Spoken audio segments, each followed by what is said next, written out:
Hey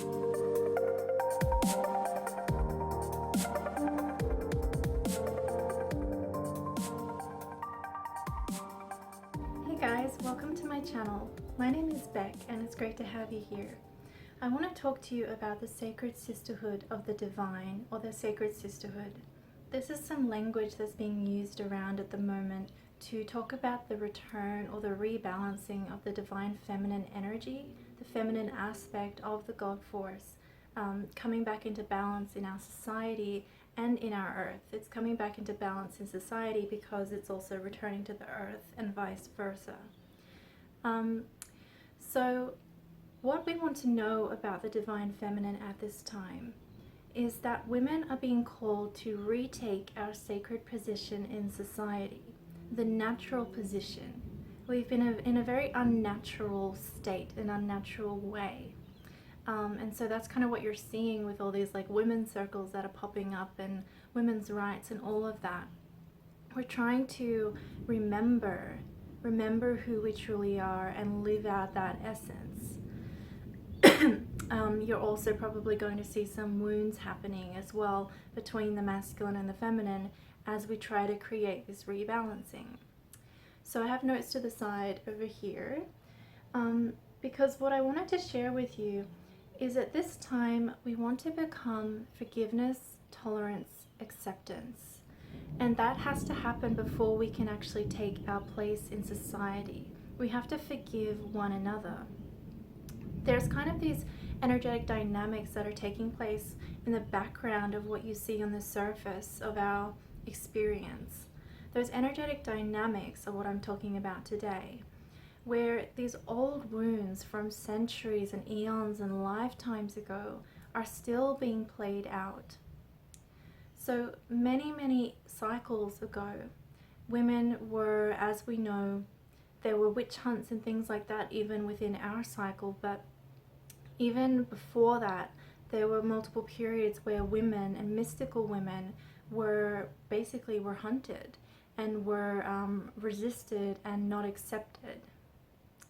And in the dynamics especially on the human level with the witch hunts and things, women actually, to protect ourselves, sometimes we would give each other up. We would give each other up sort of to the baddies, so to speak. And this sort of betrayal wound is, the expression of it here and now is often felt as a competitiveness or an unsafety with women between women. And this is what I mean about those background dynamics, is that that's actually a deeper betrayal wound that's reflecting through that. And it comes from eons ago when we betrayed ourselves to survive and we betrayed one another to survive. So that's one dynamic that is flowing here. But in kind of the old worlds and the old ways, men especially became fearful of women because of our strength, our intuitive strength, our emotional capacity as well. And men have been being busy, and even then were being busy feeling overwhelmed by their own emotional bodies and their own sensitivity. So there was a sort of automatic pushing away of seeing that expressed in us. They were also fearful of becoming overpowered, as we had done in previous cycles to men. So what we want to do now, what we're repairing now, is these wounds where we were fighting with one another. We were oppressed by men, and we also ended up sort of oppressing ourselves after that dynamic happened. So at the moment, what we're seeing and what we want to be healing now is actually we've kind of become fearful of our own emotional bodies. I don't know what to call this, like a world, a sea. I feel it as an energy. It's a part of us, and that's kind of that wildness that people talk about with women is, and sort of repairing that wound. And we have a natural sort of sea of emotion and sensitivity and intuitive wisdom and strength coursing through us. And we've become actually fearful of that, of allowing our full expression. And so with each other and also with men, we overcompensate for that disconnect by being defensive with one another, and kind of, we're all trying to like contain this energy that we are. And when one person kind of starts to express it, there's an unconscious shutting it down that happens. And this happens in all of our woundings, generally speaking. If we are busy suppressing something, we won't like to see it in someone else. But what we want to be doing now is actually regaining that fullness, that wildness, with a regalness. Because that is the healthful way. Is not just like, whoa, I'm being controlled by like emotions and being like crazy, negative, unhelpful wild. It's actually about being in a flow with that energy that we are, and being, I want to use the word regalness, having a kind of authority, personal authority over it, your wisdom that you use. So when we're fighting and we're fearful of one another in whatever way we're doing that, we're actually being fearful of ourselves and these older parts of ourselves that have been suppressed and oppressed. And as I said, that's also the difficulty that men have with women. They're busy feeling overwhelmed by their emotional bodies, so they want to push away the emotional sea that we are. What we need to do is, firstly, women, we can't come back into our kind of sacred position in society until we heal our woundings, until we heal the dynamic I just shared about between women, and we practice forgiveness and acceptance of one another. And we can't even do that until we have acceptance of ourselves. We have to have an acceptance of ourselves and a reowning of these elements of what it is to be the feminine aspect in ourselves. And what actually happens when you combine the fullness of the intuition of a woman and the fullness of the emotionalness of a woman, and the expression and harmonious dance that naturally is with nature, and that wildness that I mentioned, you actually, those things become like this beautiful synergy, is the way that I would describe it, a synergy with life itself. You know, that synergy, that dance is part of how it's kind of the mechanics of giving birth and things. It's a dance with nature. And when we can learn to be in that with ourselves and with nature, then we can learn to be in that and bring that to our relationships with each other as women. So when two more healed women and in alignment and balanced women come together in that fullness of the richness of what it is to be the divine feminine, those two powers are so powerful, and it becomes this beautiful, magical synergy. And also, we can also even have a synergy with men, though it's more perhaps complementary is a good word, where we feel in the yin and the yang, you know, we feel in each other's energies we may not be as adept at. So when we merge, that synergy actually becomes its own power. It becomes its own power, and that's the force. It's like a force that we can use with each other to create, to make our society better. And what I wanted to tell you guys also is that competitiveness and that sort of shaming thing that can happen even in women's circles, unfortunately, is actually, we're trying, underneath it all, we're trying not to be enslaved again. We have this fear going where we're afraid of being enslaved again. And men are afraid of being overpowered or trapped again by mystical women. And we all need to heal these wounds individually, so we can all kind of step up and recognize that this is past, this is over, and we can actually live in that harmony. So what I wanted to share with you was these memories that have been coming through of Venus, or being a Venusian being on this world. So I just want to tell you this tale, and that's why I'm wearing this as well, because this is a reminder of those olden times. And it's also storming outside, if you can hear that, so it's pretty interesting what's happening right now. There's water falling from the sky. So water, because water is a very powerful or associated aspect with Venus and being in that society, especially for the feminine. So there was a time, a long time ago, it was still Earth, but there was a time where there was a sound, a reverberation that came from the center of the Earth. And that reverberation was Venus. With the planets, it's kind of like they dance together, and there's this beautiful symphony. And I could hear the sound of Venus, and I can hear it or feel it when I speak about it as well.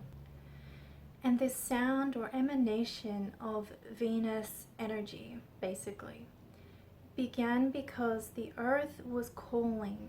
The Earth was calling. There needed to be a seeding of the remembrance of who we truly are, particularly of the heart energy.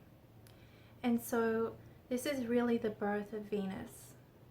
So within the womb of the Earth, Venus began to bloom. The energy of Venus began to bloom. It's kind of like it influenced, but it's so weird to explain, but it's like a merging that happens. And it begins to harmonize with the Earth, vibrate with the Earth. And because of that, beings who kind of originated or anchored into the Venus energy begin to come to the planet or are birthed into the planet. And because of that association with water, these beings would be in the water or spend time in the water. There was a strong association with water. And we were these mystical beings, these watery beings, and the waves of Venus still washed through us. But we were also becoming a part of the Earth and humanity, like the human collective. We were kind of this weird mix, this hybridized kind of being. And we were in an in-between way. We were not of this density, but we were becoming of this density, this dimension. And so we looked different, and we were different, and our energy was different. But we came to help with that seed of remembrance of the heart that was coming in the womb of the Earth, that wanted to act as a trail, something that could be a tether for people to remember the heart essence that we are, that all consciousness is. And so we were these beautiful beings, and I was having these memories come back of basically first kind of like in the forest, but then also in water. And when we would go in the water, we would actually transform into the water. Water was very, very significant. And yeah, the density that we were was so different. It's just a feeling. It's not quite this, but it's not super crazy alien either, comparatively. But we kind of lived in the forest, and we're kind of, the best description my guides gave for me was to be perceiving it as like a water nymph. This is kind of the language. When we lived on the Earth at this time as this being, we the way that we were in relationship to the Earth, I remember walking along the Earth and just being in like childlike awe of everything was new and different and beautiful, and in reverence to the beauty and the sacred and the God force that we just intuitively knew that it was. There was this beautiful childlike innocence that we were, me and these other feminine type of Venusian beings. And then we ended up interacting with the men of the Earth, and we would actually have romantic and sexual interactions with them. And it was more like, when I looked into that, it's more like a merging that would happen. It was sex, but it was a merging energetically. It was very energetic. And the loving intention of that was because in our energy, we held healing for the men. In our constitution, in our being, we held energy that the men had been missing. The same way we were answering that call from the collective and the earth, the men had been missing that the water, the emotions in themselves. And whether they knew it or not, they had an unconscious asking for that to be healed. So when we would have these interactions with them, it was very higher love, mystical, and enjoyable, but, you know, beautiful. And we had this divine healing that would happen for the men. And they would feel the way that they had been missing what they were missing before, and then they would feel full again. They would feel nurtured. They would feel wholeness. They would feel the divine feminine mother, the mothering that they needed, and the acceptance and the non-resistance. And basically a big part of it was nurturing, and to be held and loved. And it was very strong for them because we were of such a different energy. It was a very strong experience for them. So they almost felt like they would with that interaction and in our presence as well, they would get a bit drunk, kind of like that's how they felt. Like it just was so strong. But it wasn't really, that was nothing intentional. That was just the way that the energies would dance together because of the different alignments. So we would have these interactions, and for a time it was beautiful, and we were giving of ourselves to the people here and to the earth here, knowing that that would help the earth. And we were part of the sea and a part of the forest, and it was beautiful. But with that dynamic of the men, they started to feel overpowered by that sensation and those emotional sensations that they would get.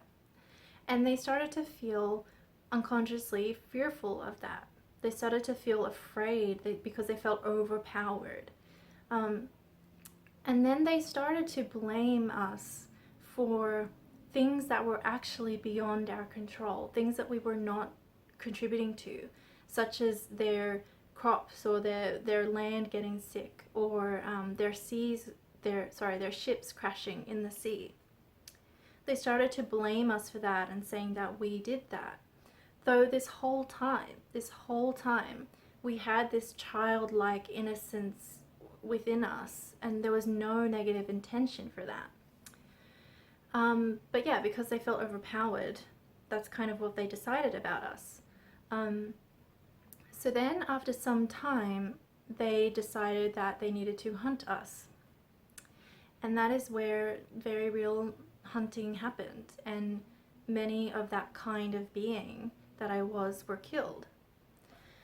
And so eons later, and you can see in something like the witch hunting, they're still hunting us.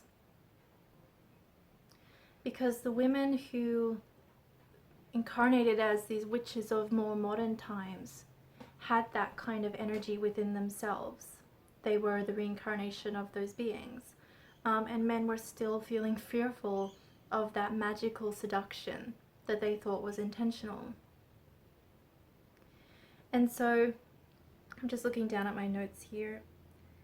It's just that the whole time we actually had, our existence was just to love and sing and play and love the world. And our magic was benevolent and beautiful.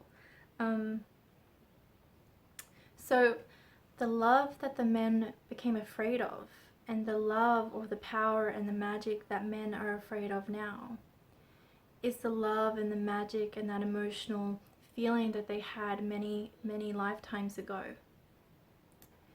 And they became fearful of it as well, even then, because of what it brought up with them. It made them more sensitive.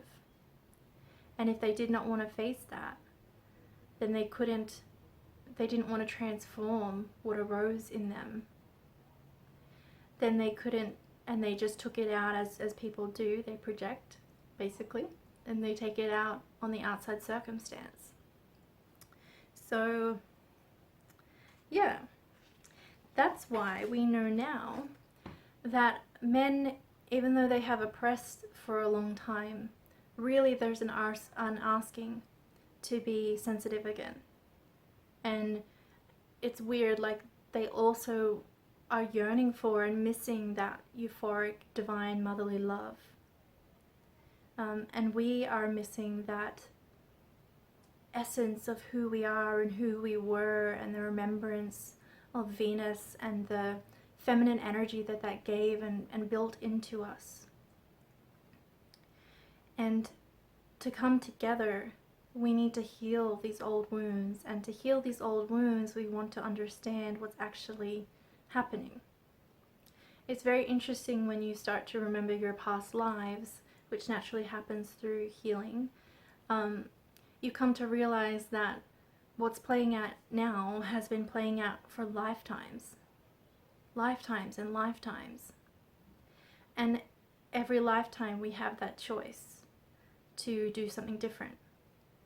And so now, women, we are invited to remember who we are and to be unafraid of the reactions of other women or men if we are truly just committing to our own divine nature, our own magic, our connection with nature, the repairing and renewing of our sexual energy as something sacred and divine only, something that can heal and create.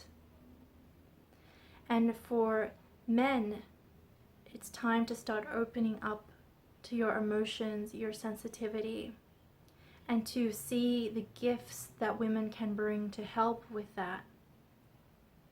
And also to, I think, touch on their divine feminine as well. You know, for them to come into more balance, they need a bit more divine feminine in themselves. And for women, we need to be so less over masculinized. I don't know if that's a word. And back into our true nature and this wildness and regalness with the regalness that we are. So I thought that that was amazing, an amazing thing to learn about the planets, about water, about Venus, sacred sisterhoods and things. A lot of them, if you look them up, they have little things about Venus here and there. That's because they originate from this memory of Venus, where there was a lot of divine sisterhood. Women did sexual magic that was healing and nurturing, bathing with water, all these different magics that had to do with water.